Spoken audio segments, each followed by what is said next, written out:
네, 오늘의 정치권 이슈 최창렬 용인대 특임 교수, 이종훈 정치평론가 두 분과 함께하겠습니다. 어서 오십시오. 안녕하세요. 안녕하세요. 네.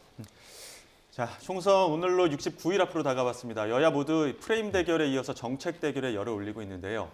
민주당 이재명 대표는 출생 기본소득을 제안했고 한동훈 위원장은 사견임을 전제로 국회의원 세비 문제를 언급했습니다. 이 부분부터 먼저 들어보시죠. 그러니까 의원이 받는 이 노동에 대한 대가를 봉급이다 이렇게 말 잘 안 하고 세비라고 말씀합니다. 국회의원은 국민의 대표이고 그리고 단순한 고위공직자가 아닌 거죠. 저는 개인적으로 그 임무와 영예에 걸맞는 세비가 지급되어야 한다고 생각합니다. 임무가 중하고 영예가 높으니까 높아야 한다는 뜻이 아니라 저는 국민을 대표하는 지역이기 때문에 국민 상징적으로 우리 국민들 중위소득에 해당하는 정도의 액수를 세비로 받는 것이 어떨까 하는 생각을 예전부터 해왔습니다. 결혼, 출산, 양육을 망라하는 정책 패키지를 통해서 모든 출생아의 기초자산 형성을 국가가 직접 지원하고 주거지원 같은 출산과 돌봄에 대한 국가 책임을 강화하고자 했습니다. 여기에 더해 보편적 출생 지원 원칙에 기초해서 분할 목돈 지원 방식을 포함하는 출생 기본소득을 제안합니다. 이미 시행 중인 아동수당이 그 맹아로 자리 잡고 있습니다. 필요하다면 대학 등록금을 포함한 교육비 일체에 대해서 과하다 싶을 정도의 보편 지원책도 만들어야 합니다. 먼저 한동훈 위원장이 내놓은 세비 삭감 문제. 물론 개인적인 의견이라고 말은 했습니다만 올해 기준으로 국회의원 세비라고 하는 게 1억 5천 정도 된다고 하더라고요. 근데 4인 가구 중위소득으로 하면 550만 원, 40만 원 정도 되다 보니까 월 거의 절반으로 줄어드는 건데 가능하다고 보십니까? 가능하지 못할 게 없겠죠. 지금 이제 국회의원 1인당 또 보좌진이 9명이잖아요. 예. 그러니까 국회의원 1인당 들어가는 비용이 1년 동안 거의 7억이라고 그래요. 인건비 다 포함해가지고 말이죠. 근데 지금 국회가 국민들의 여망에 부응하고 신뢰를 받는다면 아마 이러한 얘기가 그렇게 주목받기 어려울 겁니다, 아마. 근데 국회의원 감축 문제도 그렇고 숫자 감축 문제도 그렇고 어쨌든 국회가 부신을 받고 있으니까 이런 얘기가 자꾸 나오는 거예요. 예. 그 세비 감축 얘기는 오래됐습니다. 이 얘기 나온 지가. 여러 번 나왔던 얘기인데 그때마다 얘기만 나오다가 반짝 공약으로 그치고 이렇게 했어요. 이 부분이야말로 여야가 합의하면 고칠 수 있는 겁니다. 법 개정하면 되는 거고 또 여러 가지 이제 규정을 바꾸면 되는 거기 때문에. 근데 이것도 아마 제가 볼 때는 이 얘기 나오고 나서 선거 끝나면 또 위험해야 될 가능성이 높아요. 대한민국의 정치 구도 자체가 적대적 공생이라고 그러잖아요. 여야가 그냥 극단적인 대결로 일관하면서도 이러한 부분에 대해서도 이해가 맞으니까 별로 얘기를 안 한단 말이죠. 그러니까 저는 이런 부분에 대해서 좀 진부하게 느껴지더라도 말이죠. 여야가 좀 합의하는 그런 걸 좀 했으면 좋겠어요. 야당도 이 부분에 대해서 물론 지금 한동훈 위원장이 개인 의견임을 전제로 얘기는 했지만 이 부분에 대해서 당도 받쳐주고 여권이 전반적으로 이제 공약을 만들고 야당도 이 부분에 대해서 100%는 아니라 하더라도 좀 받았으면 좋겠어요. 이거 OECD 국가에서 우리나라가 세비가 거의 최고 수준입니다. 3위인가 그런 걸로 알고 있고 또 효과나 효율성에서는 또 거의 최하위 수준이고 이게 맞지가 않아요. 그래서 어느 정도 그리고 또 이 부분 꼭 그런 걸 떠나서라도 국회의원이 대한민국 국민의 평균이 가장 바람직합니다. 도덕 수준도 그렇고 인식도 그렇고 근데 지금 그렇지 않잖아요. 그러니까 일단 이런 부분부터 국민의 평균 정도, 중위 가구 정도로 맞춰 나간다면 저는 이건 대단히 바람직한 거라고 생각을 합니다. 어느 정도 받침만 된다면 가능하지 못할 것도 없다 이렇게 말씀해 주셨는데 이종훈 평론가는 어떻게 생각하십니까? 네. 그런데 참 설득력이 없는 공약이다. 그러니까 2012년에 민주당이 이제 세비 30% 감축 그때 그 당론으로 채택했고 그 당시 법안까지 내놨어요. 예. 그때 좀 국민의힘의 전신인 새누리당이 뭐라고 얘기했냐면 전형적인 정치 이벤트다. 그렇게 얘기를 했습니다. 어찌됐건 그렇게 해서 입법이 계속 시도가 되긴 했는데 한 번도 이 법안이 성사되지는 않았다는 거죠. 국회에서 법안이 제출됐지만 뭐 회기 끝나면 자동 폐기되잖아요. 계속 그런 걸 반복해 왔단 말이에요. 자, 그런 상태에서 지금 한동훈 위원장이 이번에 이제 이거를 제안을 했을 때 국민들이 이걸 어떻게 받아들이겠냐는 거예요. 이게 정말로 그 진정성을 가지려면 이번 그 총선 들어가기 전에 여야 합의로 이 법안을 통과시키면 됩니다. 제가 보기에 아마 다음번 총선 끝나고 다음번 이제 원 구성되면 그 의원들 스스로 못 할 거예요. 한다면 지금 할 수 있는. 임기 마지막엔 할 수 있지만 임기가 시작될 때는 할 수 그렇죠. 없다. 지금 여야가 합의해서 한다면 이건 예. 할 수 있는 건데 한동훈 위원장이 정말로 그런 의지가 있는지 이것과 관련해 가지고 야당하고 적극적으로 협상을 해가지고 다른 법안하고 뭐 좀 빅딜을 해서라도 이걸 관철시킬 의향이 있는 건지 저는 상당히 회의적입니다. 예, 네. 시점에 대한 또 중요성을 언급해 주셨는데 이재명 대표의 어떤 대표적인 기본 시리즈 있죠. 이번에는 출생 기본소득 제안을 했습니다. 그러니까 태어날 때부터 대학 등록금까지 국가에서 책임지는 그런 정책인데 이 지원책에 대해서는 어떻게 바라보고 계십니까? 이것 역시 설득력 없긴 마찬가지다. 예. 그러니까 사실은 문재인 정권 때 이 선거 때만 되면 문재인 전 대통령도 이런저런 약속도 많이 했고 또 기억하실지 모르겠습니다만 역대급 예타 면제를 했죠.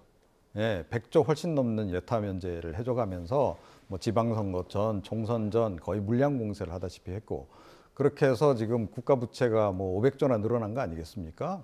제가 보기엔 민주당 집권 기간 동안에 정말 원도 한도 없이 국가 예산을 전 썼다라고 저는 생각을 해요.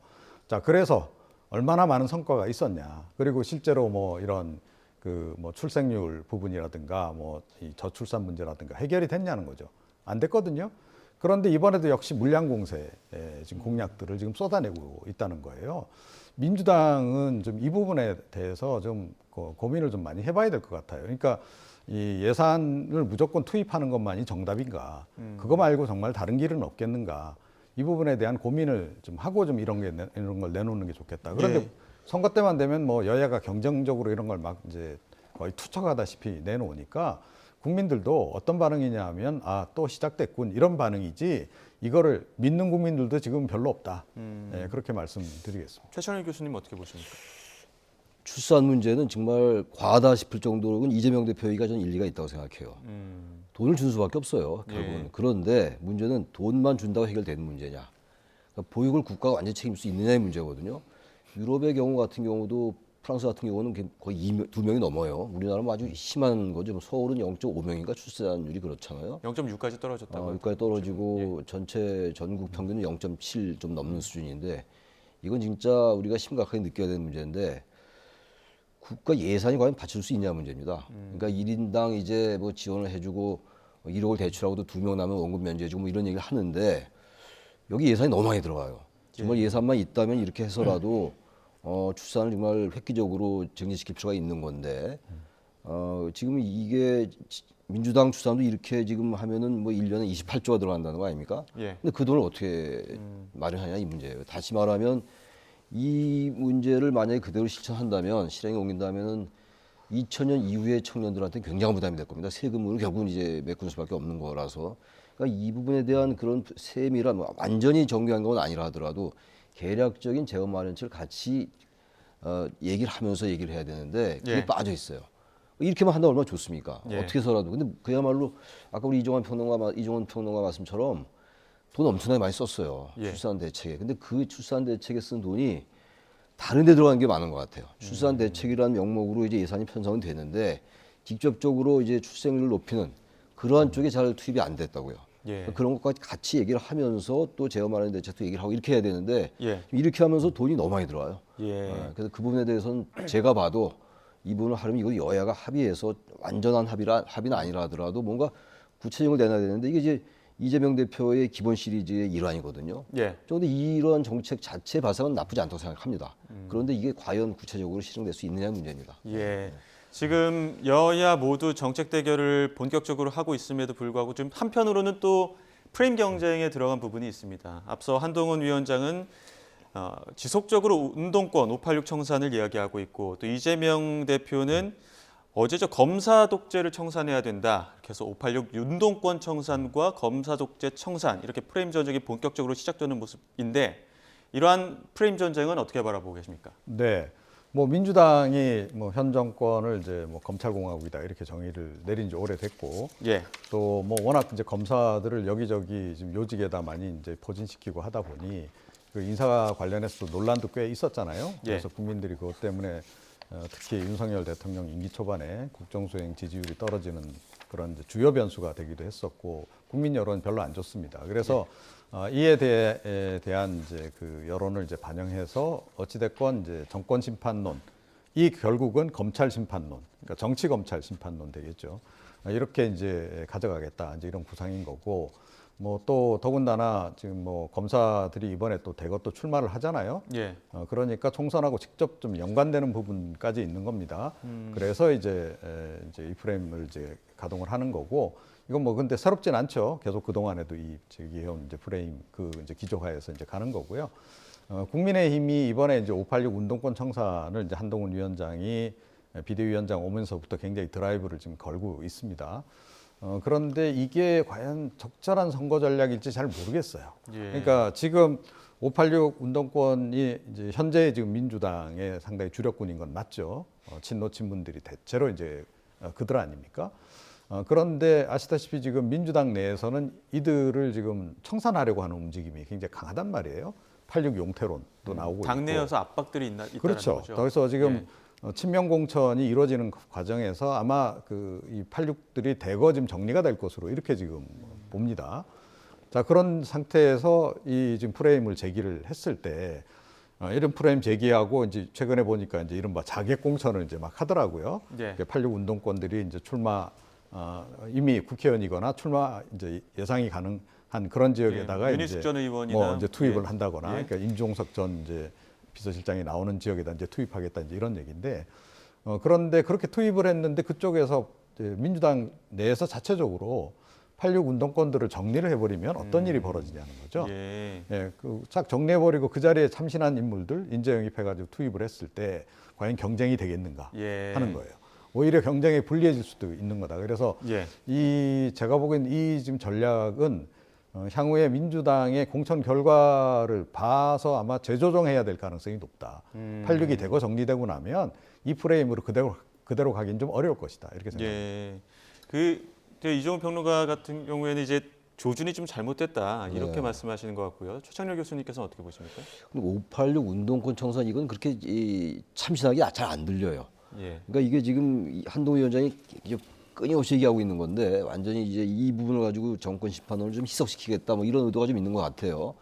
근데 이 586 운동권 청산 이게 좀 뭔가 좀 액티브한 프레임이 아니거든요. 정권 심판론을 희석시키기 위한 그런 의도가 좀 엿보이기도 하는데다가 오히려 소극적입니다. 이게 소극적으로 느껴져요. 중도층들에게는. 물론 보수층들에게는 상당히 결집시킬 수 있는 부분이 있을 거예요. 보수 유권자들은 이 운동권에 대해서 썩 그렇게 좋은 인상을 안 갖는 것 같긴 해요. 사람 나름이겠습니다만. 그래서 저는 이 국민의힘이 지금 주장하는 586 운동권 청산, 그 운동권을 말하자면 기득권으로 이제 규정하는 거잖아요. 운동권을 또 그리고 특권층으로 규정하는 거라서 그동안 물론 이제 여러 번 집권을 했기 때문에 그런 분석이 일리가 있다 하더라도 운동권 전체에 대한 이게 비판을 드릴 수 있기 때문에 이건 조금 저는 좀 정교하게 다듬을 필요가 있을 것 같아요. 물론 이제 예. 조준도 조준입니다만 운동권 청산 586이 너무 많이 듣던 얘기이기 때문에 예. 이 부분에 대해서는 썩 그렇게 선거 전략으로 이렇게 유효하지 않을 것 같습니다. 제가 볼 때. 예.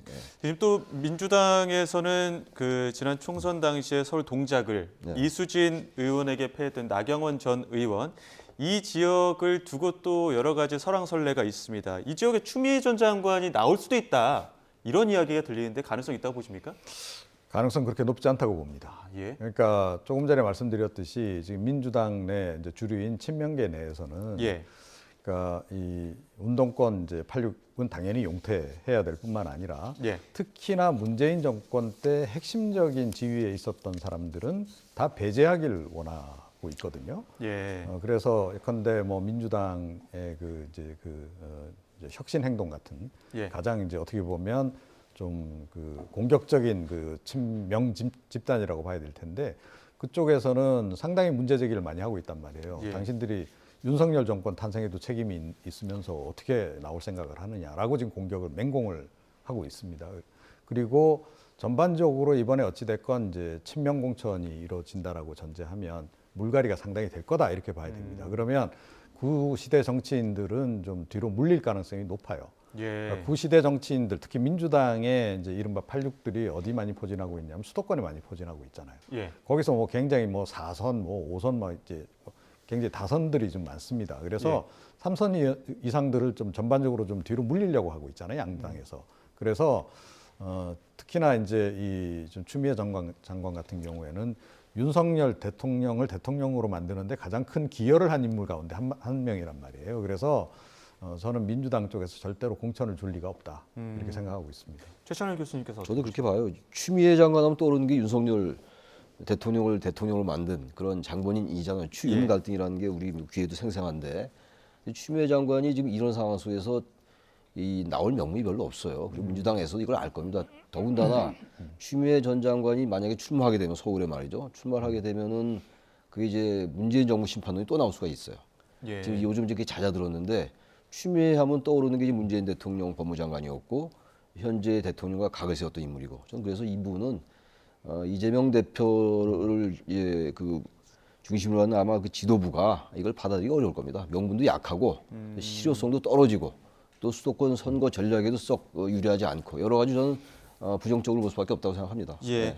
자, 민주당 공관위가 또 어제부터는 지역구 예비후보대사 면접 심사에 착수했는데 이재명 대표 오전에는 신년 기자회견하고 또 오후에는 면접에 참석을 해서 직접 또 공천 심사를 받았습니다. 이 부분은 어떻게 바라보셨습니까? 이재명 대표가 뭐 공천 심사 받는 거 어차피 공천 되겠죠. 만약에 개항이 출마한다면은 예. 뭐 그러나 어쨌든 절차는 거쳐야 되는 거니까. 그러니까 이제 핵심은 그겁니다. 지금 원희룡 전 장관이 개항에 출마하겠다는 거 아니에요? 예. 이재명 대표가 만약 출마한다면, 근데 이재명 대표가 과연 그걸 알면서 개항에 출마할지, 개항을에 아니면 다른 지역으로 옮길지, 아니면 비례대표로 나갈지 이런 문제인데, 예. 제가 볼 때 다른 지역으로 나가는 거는 이재명 대표로서 선택하기 어려울 것 같아요. 예. 자기 자신의 지역구가 개항을인데 예. 원희룡 전 장관이 온다고 해서 그 자리를 피한다? 이건 도저히 뭐 상상이 어려운 거죠. 얼마 전 인터뷰에서도 보니까 지역구 의원이 지역구 나가야지 이런 이야기 또 했다고 하더라고요. 네, 제가 볼 때는 만약에 비례대표나 지역구를 옮긴다는 말이죠. 이건 당대표로서의 위상을 포기하는 겁니다. 그건 그리고 바람직하지도 않고 예. 어떻게 보면은 보기에 따라서 굉장히 비겁해 보일 수 있는 거죠. 예. 이제 그게 핵심인데 모르죠. 이재명 대표로서는 어쨌든 의원직을 상당히 유지할 필요가 있는 거 아니에요. 사법 리스크 때문에. 요즘 뭐 사법 리스크 얘기가 거의 들어왔습니다만 언제든지 돌출할 수 있는 부분이기 때문에 그렇다면 원희룡 전 장관이 이제 이른바 아주 그냥 뭐 돌덩이 치워야 된다 막 이런 말을 하고 있는 거 아니에요 지금? 예. 이재명 대표를 겨냥하는 것 같은데 그렇다면 이재명 대표로서는 이제 생존이 문제라면은 다른 선택할 수도 있는데 그건 정말로 제 1야당 대표답지 않을 거다라는 생각이 들어서 저는 개항을 출마할 가능성이 높다고 생각합니다. 예. 예. 이종훈 평론가께서도 변수는 없다고 보십니까? 네, 그러니까 원희룡 전 장관이 이쪽에 도전장을 내밀므로 해서 오히려 이재명 대표는 다른 곳으로 가기가 더 어려워졌다. 그러니까 조금 전에 말씀하셨다시피 딴 곳으로 옮기게 되면 원희룡 피해서 도망갔다라는 얘기가 분명히 예. 나올 거고 국민의힘 쪽에서 그거 가지고 또 얼마나 공격을 하겠습니까? 그래서 이제 더욱더 지금 이제 이 지역구를 떠나기 좀 어려워진 이제 그런 그 상황이 아닌가 이렇게 좀 생각을 하고요. 예. 그리고 어떻게 보면 자기가 이미 이제 현역이기 때문에 이 지역에서 지역구 관리가 어느 정도 뭐 돼 있다라고 전제한다면 이 지역구에서의 선거 활동 말고 기타 다른 활동, 그러니까 다른 선거 이 수도권 다니면서 뭐 유세 지원이라든가 이런 거 하기도 상대적으로 더 좀 용이할 수 있다라고 저는 생각을 해요. 그래서 뭐 그대로 출마할 가능성이 좀 높지 않나 이렇게 지금 봅니다.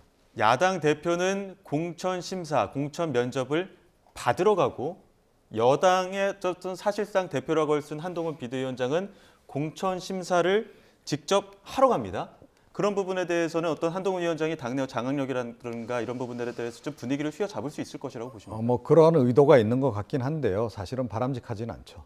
예. 그러니까 지금 뭐 한동훈 위원장이 예를 들어서 윤석열 대통령하고 뭐 그렇게 긴밀한 관계가 아니라면 뭐 별 관계 없어요. 그러니까 상당히 좀 중립적인 인물이라든가 아니면 외부에서 온 인물이라든가 이런 경우 같으면 뭐 공천 심사 들어가더라도 별 오해가 없는데 지금 어찌됐건 뭐 지금 윤석열 대통령하고 그렇게 가까우신 어떻게 최고 실력자 실세라고도 볼 수 있는데 이분이 딱 공천관리위원회에 이렇게 참석을 해서 뭐 심의에 직접 참여한다 이러면 그러니까 국민들이 안 그래도 지금 저쪽은 친윤 공천할 게 뻔해 이렇게 보고 있는데 그거를 더 확인시켜 주는 거나 다름없다라는 거예요.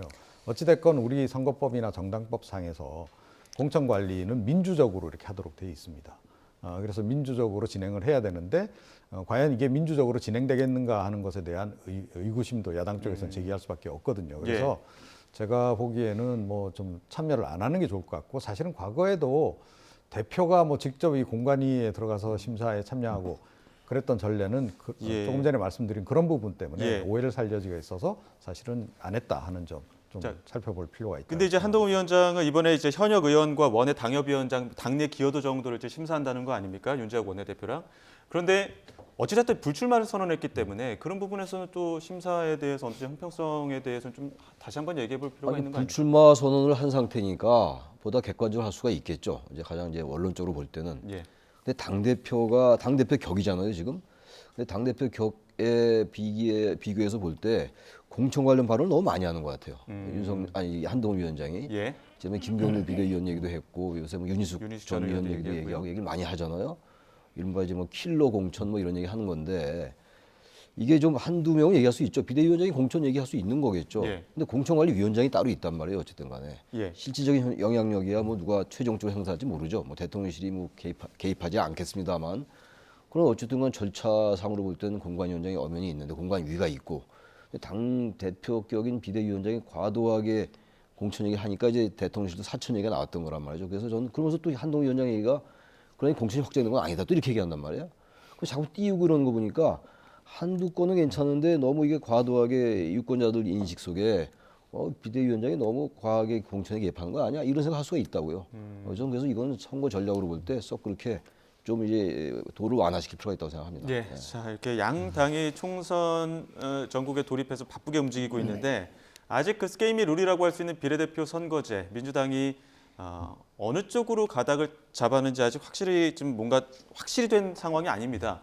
지금 민주당이 이 부분을 전당원 투표에 또 붙이는 실무 준비에 들어간다 이런 이야기도 나오고 있는데 이에 대해서 유인태 전 국회 사무총장 인터뷰 내용이 있습니다. 한번 들어보시죠. 그 몇 차례 당원 투표 해가지고 위성정당 아마 만든 것도 그 당원 투표 하지 않았나요? 그 같은 되게 천벌받을 짓은 전부 당원 투표를 해가지고 하더라고요.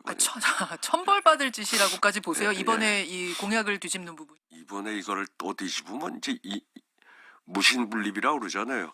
이재명 대표는 그 뭐 지난번에도 그 저기 불체포 특권 포기하겠다고 자발적으로 그 대표 연설에서 해놓고 또 부결 호소했잖아요. 이번에 또 이거 뒤집으면 이제 콩으로 매줄 쓴다 그래도 이재명 대표를 누가 믿겠어요. 더군다나 이 중요한 선거를 앞두고 예. 그렇게 대표에 대한 그 불신이 강하면은 예. 이 총선 전망도 어두워지는 거죠. 워낙 뭐 발언은 거침없이 하십니다만은 이번에는 조금 더 거침없었던 것 같은데 어떻게 들으셨습니까? 네, 근데 뭐 바른 지적을 지금 하고 계시는 거잖아요. 그러니까 이재명 대표가 너무 저렇게 본인이 이야기했던 걸 자꾸 번복을 하면 국민들이 신뢰도가 떨어질 수밖에 없다라는 당연한 지적을 좀 하신 거다 이렇게 생각을 하고요. 예. 보통의 표현으로 이야기해서는 들을성 쉽지 않으니까 저는 강한 표현을 썼다라고 생각합니다. 예, 어찌됐건 강력한 경고다. 민주당에서는 좀 원로 아니세요. 그러니까 이런 거 좀 하지 마라. 그 얘기를 좀 이제 한 게 아닌가 이렇게 좀 생각이 들고요. 예. 제가 보기에는 참 뜸을 들여도 너무 들인다 이렇게 생각해요. 예. 결과적으로 어차피 지금 병립형으로 갈 것 같은데 그거 뭐 이렇게 뜸을 들이냐. 결국 이제 하긴 해야 되겠는데 별로 떳떳하진 않고 그러면서 동시에 또 국민들로부터 또 이렇게 좀 욕은 좀 듣고 싶지 않고 그러니까 좋은 거 다 하면서 이제 아름답게 포장까지 해가면서 이제 자기네들이 원하는 결과를 얻겠다. 뭐 이런 식인데 굉장히 비겁하다라고 저는 생각을 합니다. 병립형으로 가닥을 잡아놓고 어떻게 가야 되나라는 어떤 명분을 쌓기 위한 어떤 움직임들이 있을 것이다 이런 부분인데 그 부분이 전당원 투표라고 봐도 됩니까? 전당원 투표를 아까 유인태 전 사무총장 얘기처럼 예.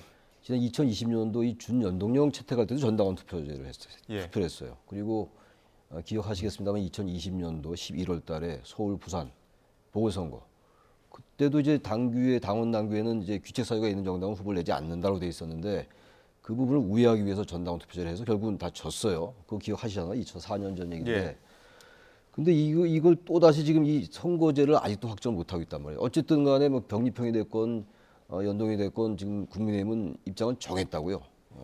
당론으로 정한 상태인데 제1야당의 의석이 많은 정당이 아직도 이 선거제를 비례대표제를 어떻게 할 것인가 못 정하고 선거구 획정이 지금 안 되는 거는 물론이고 그럼 뭐 국회 여야가 다 똑같이 책임을 져야 되는 문제이긴 한데 이걸 또 다시 당원 투표하면은 그야말로 이거는 이 지금 목적을 달성하기 위해서 당원 투표가 완전히 꼼수 잡고 활용되는 한두 번도 아니고 저건 유인태 전 사무총장 말이 정확히 맞는 말이라고 생각해요. 예. 그 제일 야당이 이렇게 할 게 아니에요. 너무 국민들에게 약속을 어기는 게 되고 어제 기자회견에서 이 얘기는 뺐더라고요. 어제 기자회견에서 적어도 어떤 이재명 대표 입장이 나올 줄 알았는데 예. 그것도 안 나왔어요. 그렇게 된다면 이건 점점 그야말로 제1야당답지 않은 것이고 또구나 선거의 룰을 아직도 결정 못한다는 게 말이 됩니까? 그래서 좀 빨리 결정을 해야 되는데 이걸 또 다시 전당원 투표한다? 뭐 그리로 갈 것 같은데 전당원 투표는 아마 병립형으로 갈 가능성이 커요. 예. 공산이 크기 때문에 그리로 갈 텐데 문제는 자꾸 이런 식의 꼼수가 동원되면 중도층 유권자에게 소구력이 떨어진다. 예. 그렇게 평가할 수밖에 없습니다. 예. 근데 이제 국민의힘은 그 연동형 비례대표제를 전제로 한 위성정당 지금 창당 작업 네. 들어갔는데 국민의 미래로 당 명칭도 정했단 말이죠. 병립형으로 돌아갈 것으로 보이는데 위성정당에 대비해서 국민의 미래라는 당 명칭을 정한 것, 이 부분은 어떤 의도라고 보십니까? 근데 모르죠. 뭐 만에 하나 또 이제 워낙 비판 여론이 많으니까 그 대선 공약도 준연동형 비례대표제였잖아요. 지금 민주당이. 그리고 민주당 내에서도 80여 명 의원들이 공약을 지켜야 된다 이런 얘기를 많이 하고 있는 상황이란 말이에요. 예. 그래서 만약에 당원 투표에서 결정이 이제 연동형으로 가게 된다면 대비해야 될 거 아니에요, 국민의힘도. 근데 중요한 거는 이 노골적으로 이렇게 이름도 비슷하게 하고 말이죠. 이번에 예. 국민의힘에서 뭐 국민의 미래라고 그랬던 건 예. 그렇게 얘기했죠. 예. 당명을 말이죠. 예. 지난번에 같은 경우는 미래한국당 이렇게 얘기했단 말이에요. 예. 그건 야당도 마찬가지예요. 누가 봐도 그냥 여당 쪽의 위성정당, 야당 쪽의 위성정당 이제 아는 이름을 쓴단 말이죠. 이렇게 하는 건 여야 특히 여당이 할 일은 아니에요. 아직은 좀 자제를 해야죠. 예. 어떻게 결정이 안 되는데 벌써부터 그 위성정당 이름을 그렇게 국민의힘과 비슷하게 내느냐고요. 그러면서 정치개혁도 얘기하고 세비반납 얘기하면은 앞뒤가 안 맞잖아요. 예. 이게 수비 상관해야 되는데 세비 깎고 여러 가지 정치개혁을 얘기하면서 이런 식은 더 본질적인 정치개혁의 문제이기 때문에 이런 태도는 저는 국민의힘이 썩 좋은 행태는 아니라고 생각합니다. 이종훈 평론가는 어떻게 보십니까? 예, 그러니까 비례위성정당 편법이잖아요, 사실은. 선거법이 개정돼서 준연동형으로 갔는데 어떻게든 의석은 자기네들이 더 갖고 싶고 그러니까 지난번에 편법 동원했던 거고 그래서 국민들로부터 지탄도 많이 받았고 그런데 다시 또 그걸 만드는 데다가 이번엔 이제 여당이 됐어요. 그때는 야당이었다 하지만 예. 여당이 이런 걸 앞장서서 이런 편법을 할 일입니까? 야당 쪽에서 위성정당을 만들든 말든 여당은 전 이래서는 절대 안 된다 이렇게 생각합니다. 예, 알겠습니다. 여기까지 듣도록 하겠습니다. 지금까지 최창렬 용인대 특임교수, 이종훈 정치평론가 두 분과 함께했습니다. 오늘 말씀 고맙습니다. 예, 고맙습니다.